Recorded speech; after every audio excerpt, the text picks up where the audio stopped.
নমস্কাৰ বন্ধু বান্ধৱীসকল, মোৰ অন্য এটা ভিডিঅ'লৈ আপোনালোক সকলোলৈকে স্বাগতম।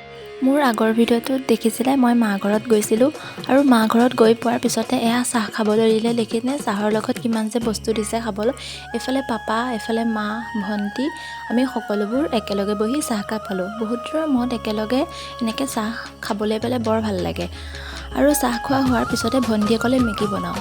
মই ক'লোঁ বনা। তাইৰো মোৰ প্ৰতি মৰম দেখিছে। মই যোৱা দেখি তাইকে মোলৈ মেগী বনাই লৈ আহিছে আৰু এয়া মেগী খাইছোঁ মই, এফালে মা আৰু মোৰ ভণ্টি আৰু মোৰ হাজবেণ্ড। মোৰ ভণ্টিয়ে পিছে বৰ লাজ কৰে দেখিছেনে। আৰু এনেদৰে বহুত দিনৰ মূৰত মাক লগ পাই মাৰ লগত এনেকৈ অলপ কথা পাতিলোঁ। আৰু এইফালে মই খাই থাকোঁতেই দেখিছেনে হাজবেণ্ডে মোৰ হাতৰ পৰা বাতিটো লৈ গ'ল।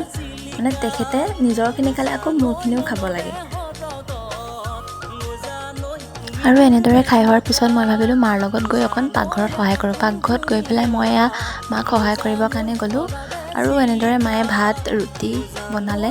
আৰু এয়া দেখিছেনে আমাৰ এওঁৰ বাবে মায়ে এয়া ৰুটি বনাই দিছে, কাৰণ আমাৰ এওঁ ক'লে যে আজি মাংসৰ লগত ৰুটি খাওঁ, আৰু আমাৰ বাবে এয়া ভাত ল'লোঁ। মায়ে যে ইমান ধুনীয়াকৈ কাঁহীকেইখন সজাই দিছে দেখিছেনে বাৰু, দেখিয়ে ভাল লাগি গৈছে। আৰু এইফালে এয়া ভাত আছে, এইফালে আছে মাংস, এয়া চব্জি, আৰু আনফালে আছে নেমু, পিঁয়াজ, জলকীয়া।